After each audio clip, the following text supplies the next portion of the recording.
Hey everybody, welcome to the show.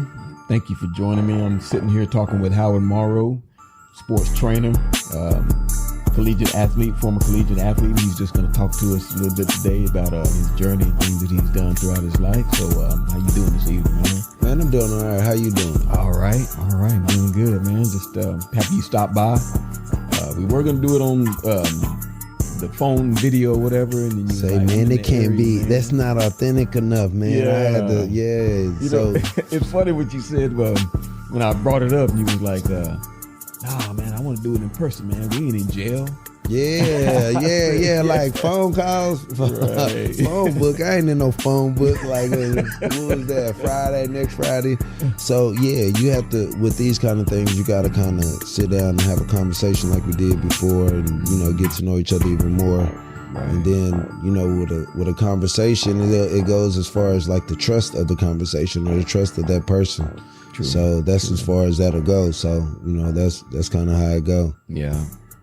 Yeah, so it's been about, month and a half, 2 months that we've been working with you and going to your sessions or whatever. And, after the first session, Corbin was like, yeah, man, I like his technique. I like what he's doing, man. I'm ready to, I'm going to keep going with it. Right. Because, he's kind of, picky about who he works with and how he trains or whatever. And he's going to, some other trainers and they did it in a way like a group session or a way that he just didn't like it, and you just knew automatically we didn't want to do that. Yeah. What about? I know you talk.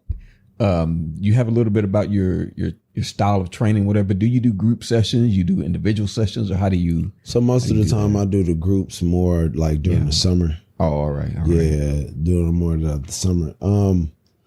Big groups is cool, but I mean like a group of like 3. But you got to to pick these athletes, and it's hard to find these athletes because there's so many trainers now, but you got to pick one. Mm-hmm. Hey, this one fast, this one strong, this one something else. So something that each person can grow from. Right. Okay. So if you find one that each person can grow from, hey, this kid fast, this kid can cut, and then you have them compete, and then you see what they like. So the one-on-one, I like it because I like to get to know these kids. Like I need to, in order for me to work with them, it got to be some kind of trust. Mm-hmm. And so I asked them about some, you know what I'm saying? Like I can break the ice. I've been doing it for 15 years. Yeah. So. Okay. So what is your, what drives you? What's your favorite part about working with athletes? Does it give you that pump like when you were playing, or does it just give you the thrill of working with them and helping them out, or what motivates you to do it? I love training my own kids. Mm-hmm. That's the first thing. Like you gotta remember, my dad had me in the gym since I was 5. Mm-hmm. So what you think? You do what you see. Kids mimic what they hear or mimic what they see and repeat what they hear. Mm-hmm. Well, my dad had me in the gym doing that. First session, I remember, we had some sessions more of some PVC pipe and stuff, but put 185 pounds on the bar and just made me hold it. You know what I'm saying? Like I was young. I still remember that. Really? It's like, hold it. Yeah, because I was trying to get in the weights. I got to watch for years. Use PVC pipe, wood dolls, those kind of things. I wanted to get in with them. Mm-hmm. Yeah, so I thought I was a big dog, young, man. Oh, he threw you in there, huh? Yeah. Right. And so like with these kids and these group sessions and things like that, all of that's cool long as it's going towards the goal. We got to get some work done. Yeah. So if I've had groups before. I usually have them more during the summer.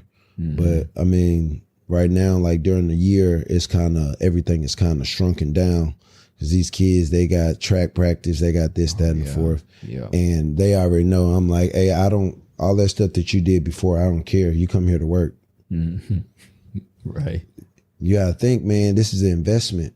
You investing in your son investing in his future, you investing in his future. Mm-hmm. So it's all an investment. So the only way an investment works is if everybody's in, if all the dots are connecting the right way and all consecutively. So that's the way that got to work. Yeah, it's got to be Yeah. Give and take partnership. Yeah. Yeah. All right. So you've been training 15 years and 15 years. Yeah. Okay. Just in this, I guess you've been in this area the whole time, right after. Man, I've been in Washington, California, Oklahoma, Chicago, Florida. Jeez, I've been in a lot of different places because I was chasing that dream. Yeah. Like most college players, when they finish, they just, some of them get a job and, whatever. I was one of those guys. I was like, all right, I got to figure out what I got to do. And so that was something that had to be figured out pretty quick. So you attended Texas A&M University. So that was years from 2005 to 2010, correct? Yeah. All right. So what was your field of study when you were there? I studied sports management and I minored in business and RPTS.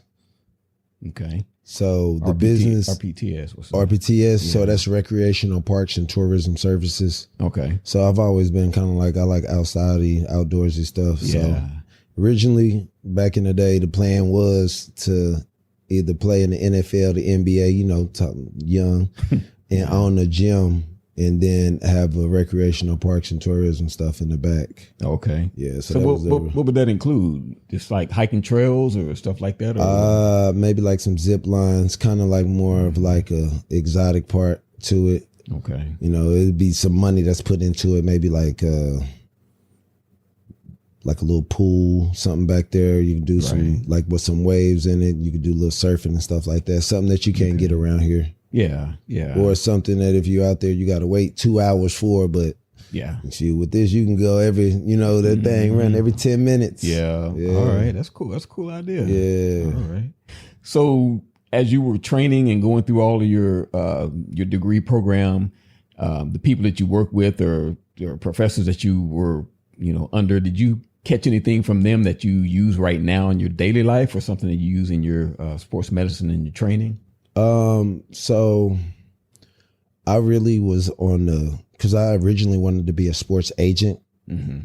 And so I was more on like that side or being, in the office of sports and things like that. Right. So, I just had so my father's had me in the weight room since I was 5. Mm. Yeah. So this was always something. And they used to have you remember them old school muscle fitness magazines? Yeah. So my mom didn't order them, but when I was at my dad's house, he would order them. So every time I would go over there, he had a big stack of them. So we would go work out. He worked at like 5 a.m. So we'd go work out at 3:30 and we'd look at the magazines and I could see like all of the different workouts and stuff. Yeah. So I would watch like workout videos. Like it's kind of like a little weird thing, but I can sit there. Like I've watched like the Polish team workout. I've watched China workout. I watched these guys work out and just the intensity and things that these people have and just seeing people move heavyweight fast or heavyweight efficiently, it just always stuck with me. So obviously when I finished with college, things didn't work out. And so I was like, all right, so I'm going to keep trying. So I tried for 8 years. So just a little thing. I went to, so me and my cousin, he had just passed away maybe like 1.5 years ago, 2 years ago. But he was like, man, you just going to sit on can I cuss?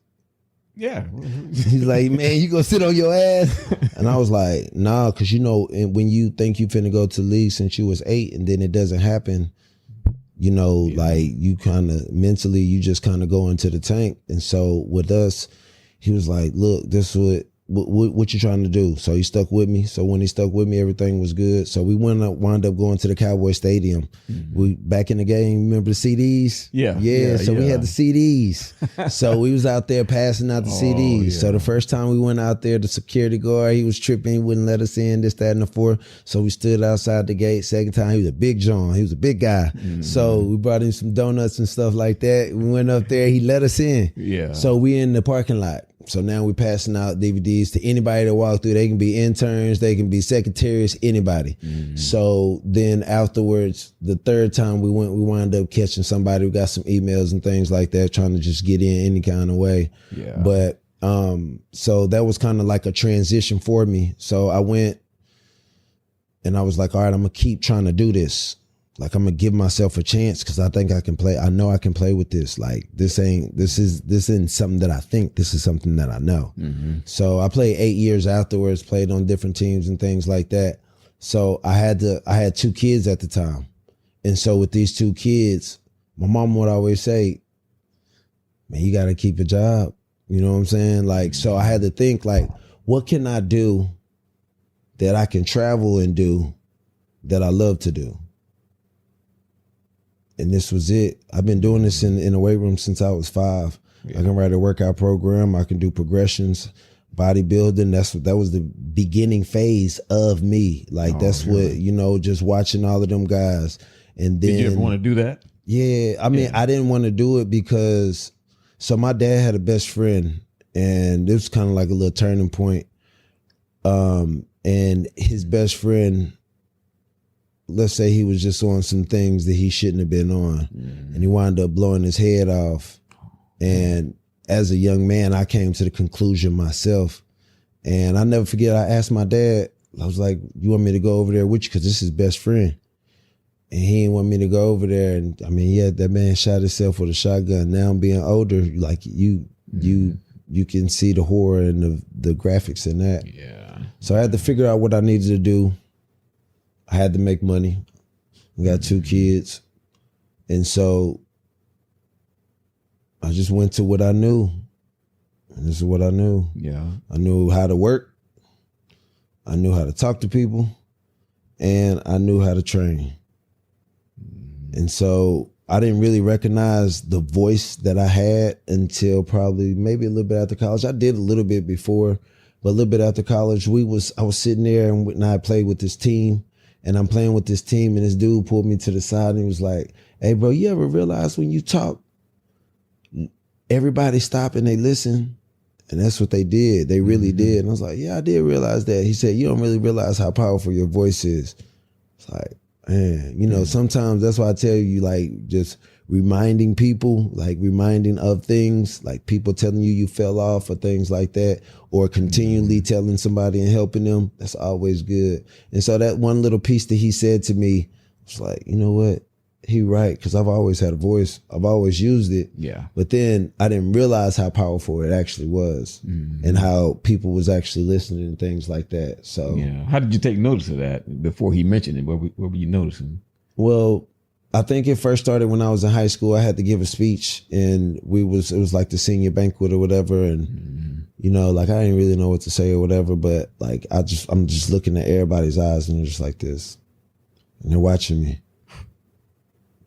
And then I knew, I was like, because even when I had scholarships and all of that kind of stuff, I was always real down to earth. Like I never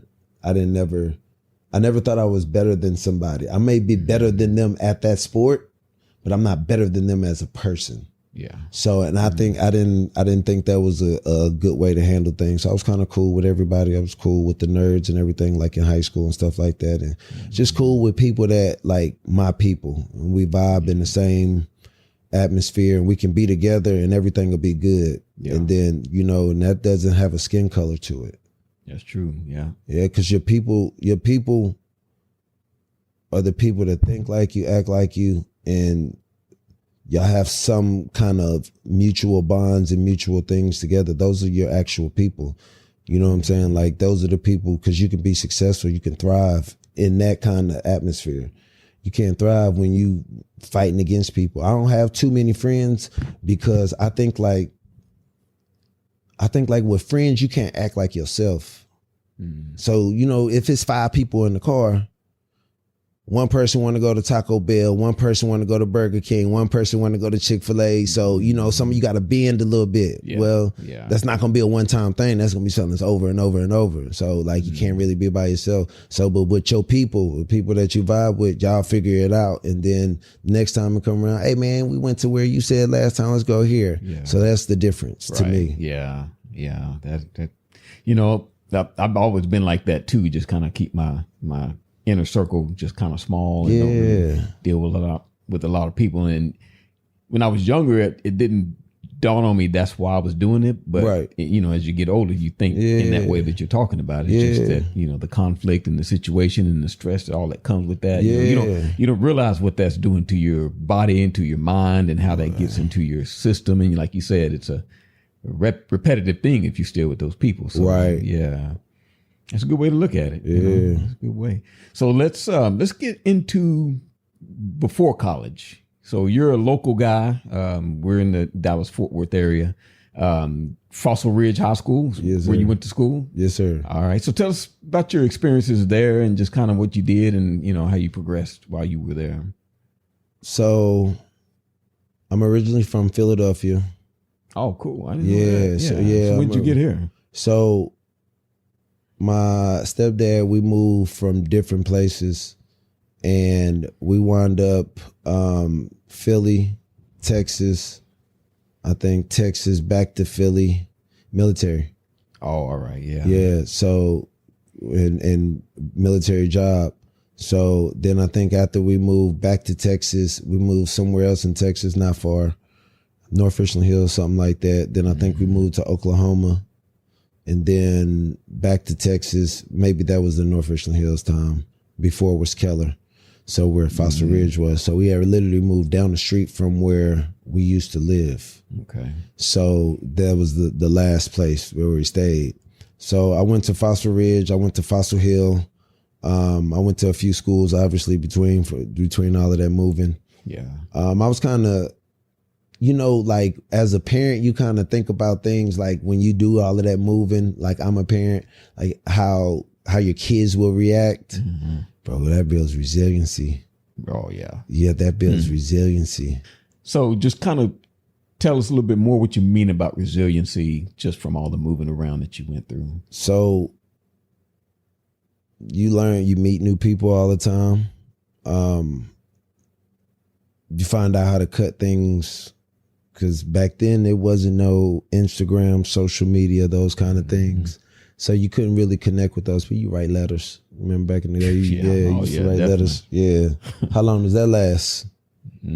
Yeah. So you kind of learn just different lessons in life, and you learn different people. Yeah. Okay. You see a lot of different things. Yeah. So when you see a lot of different things, you have choices that other people don't see it have. Because you know the bad side. Why you think all of the suburban kids want to be gangsters? Yeah. They don't know that. And all the people that's having a hard time, and they living with 7 people living in their living room trying to get about that thing. Yeah.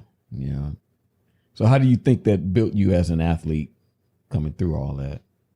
So I always wanted to play football and basketball since I was 8. So it helped by me being able to see other talent other places. So, and when you see different things, like they play travel ball now. We didn't have travel ball. You played all the kids in your local neighborhood. Well, I moved. That's true, yeah. My first time playing football and putting on pads was at 5 years old. So, yeah. So by the time you 30, you done hit 25 years of this. Yeah. So it helped me build resiliency, I guess, by being able to be very diverse. So in Oklahoma is different than Texas. Texas is different than Philadelphia. Yeah. So it's different things. So you kind of learn how to handle, and you do learn that what you did over there, you can't do over here. And I think that's where a lot of the youth fall short at. They don't know that, hey, this place, you got to conduct yourself a little different than this place. As an adult, you know that. Yeah. How you are at home versus how you are at work. You say, yeah, you know what I'm saying? Yeah, you sitting up straight, you get to the house, voice and everything. man, you over there kicking off the shoes, you laying back. Scratching stuff you wouldn't scratch. What was it? Married with Children, you sitting there with your drawing like that. Yeah, it's a totally different thing. Yeah, so, I mean, but they can't distinguish the difference. They can't distinguish the difference because they don't know any different. Yeah. They're not taught. Yeah. Parents don't teach anymore. That's why it's an anomaly for a parent to have to repetitively get on their kid, and then it's not accepted. Yeah. I was at the field the other day, and this dad had this little boy running around, and his last was like, "Dad, please." And I was like, "Hey, man, that kid gonna remember that. Because whatever I told you to do and you didn't do it, this is the punishment for it." Not a lot of parents are like that anymore. You got the gentle parent, and no, I don't want to do that, but we used to get whoopings. Yeah, not just whoopings, ass whoopings. We used to have a belt called the Snake. Oh yeah. Yeah, they had the name for that joint. It used to be sitting on top of our bar. And man, I remember I heard the trash truck come out there, man, and man, that thing was sitting on top of there. I jumped on top of the counter, grabbed that thing, ran out, and just threw it in the back of the joint. Like, yeah, bro, we started getting whoopings with extension cords. Oh yeah, oh man, yeah, like man, these cousin. kids don't, man, say, man. Yeah, but you can't do nothing like that no more. Yeah, it's these kids a different generation, man. These kids are fold. They're fold. Yeah. They're fold right from under you. They have a lot of emotional problems. Where before, like, you can be tough, or you can, you know what I'm saying? Like that was normalized. Now I don't think it's as normalized as it was. All right. Yeah. Standards are different. It's completely changed. Think about the military. The military had to kind of maneuver how they let people in order to get more people in. Like that's they had to do things that they had to lower the standards. Yeah. You know what I'm saying? Yeah. Like the basic standards to get in, like push-ups, sit-ups, all, you know what I'm saying? Like that's, and so like if they had to change, I guess we had to change too, because these kids probably they wouldn't be able to handle then. And I don't think it's fair for us to compare them, because this is a different generation. This is a different time. There are different things they have access to, and it's just, like you said, it's completely changed. I don't know how, I mean, of course, if you're in it, you're adjusted to it, but I'm just would say, I don't know how I would handle it if I had to go back. Yeah. And I don't know if I could do it. It was simpler though. Yeah, it was simpler. You would be able to blend right back outside. in. You can't even do right now. Yeah, like you would blend back in. But he who holds, or he who controls the media or the images, they got the power. Yeah, that's what it's all about now. And so now all your major social media places, they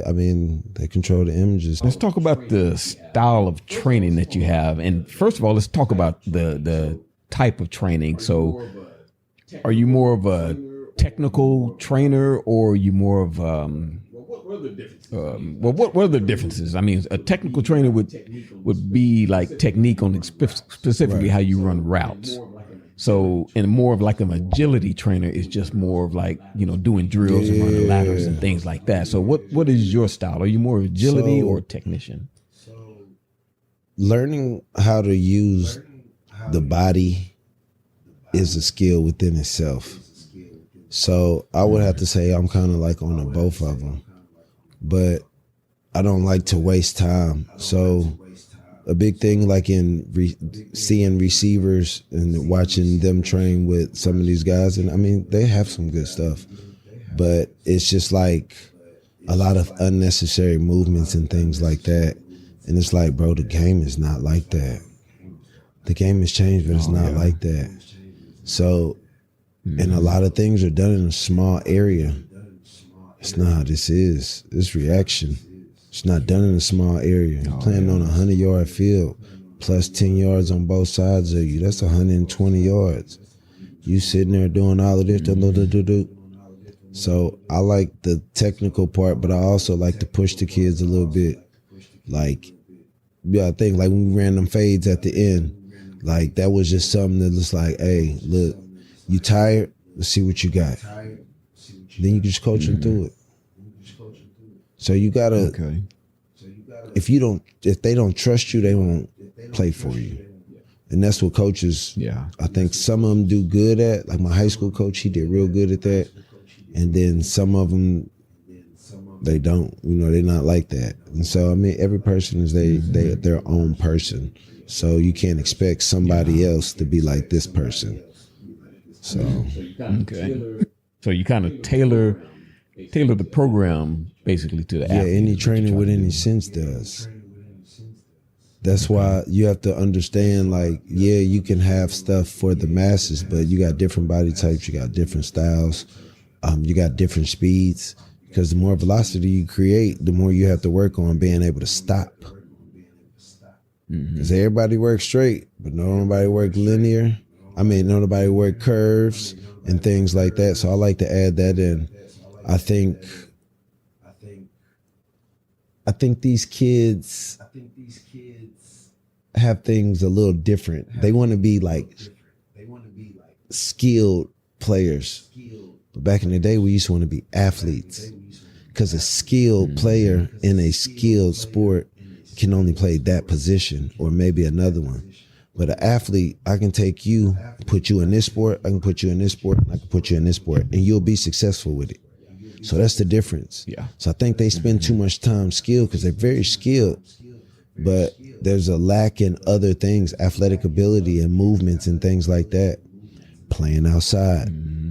That's where that starts. Tag. Yeah. Hide and seek. Those kind of things.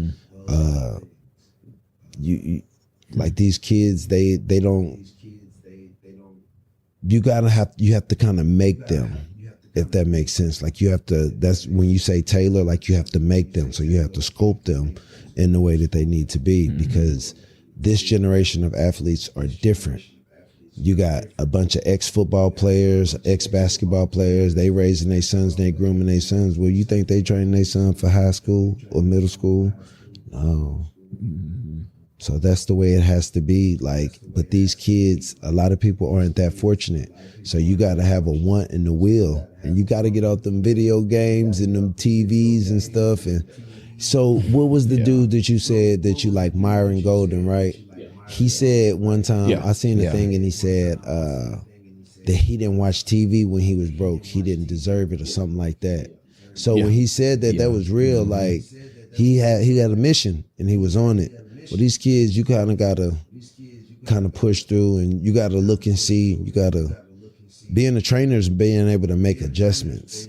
So you can come out there with a plan, but if your plan inconducive to what this kid is showing you right now in the warm up, and then in the beginning of it, you got to make these adaptations. You got to change. Let's do something else. Maybe he's sorry tired from this, that, or the fourth. Because once the nervous system is shocked, it's shocked. Like, and if they did a whole bunch in school, you got to kind of taper down, or you can add some more. Okay, we can add a little medicine ball, a little movements and things like that. So I'm on both sides, but I think the kids should spend more time running, sprinting, get on them hills. Like, get on them hills. If anything, that's free. Go find the hill by you and get on that thing. You can run up it. You can jump up it. You can shuffle up it. You can skip up it. You can do everything. But, I mean, my philosophy is every kid should, in a session, sprint. They should jump. They should do some kind of hand-eye coordination of some sort. And then they need to be challenged every time. Because that's sports. That's sports. Yeah, but you got to do it on a daily basis. You got 3 levels in sports. You got trying, then you got competing, and then you got dominating. Trying is what you do when you first start. You know what they say about tryers? Trying is for losing. Losers. Let me try that. All right, so you're trying, okay? You consistently have to be in this for a while before you move to the next one. Then you have to consistently be in competition or competing. You have to be in that phase and completely do it consistently for a while. Then you start dominating. Then when you dominate, that's when things are clicking. But you got to put in years. I think, what was that book that I read? Outliers. Yes, Outliers. You got to read this 10,000 hours. Mm-hmm. So, and I ask my daughter that all the time, like, hey, these little film sessions or this stretching and stuff, like, you building towards that 10,000 hours. Mm-hmm. Whether you think so or not, all of this is building onto it. If you sore, you tired, watch film, stretch, do something. Part of it. Talking to somebody that been through it. Yeah. You're talking to somebody that's been through it. And when I say I've been through it, like, my mom used to always say to me, I don't care about no sports, because she wanted me to get a degree. Remember what she said? Right. She turned back. Don't come back without no degree. You know what I'm saying?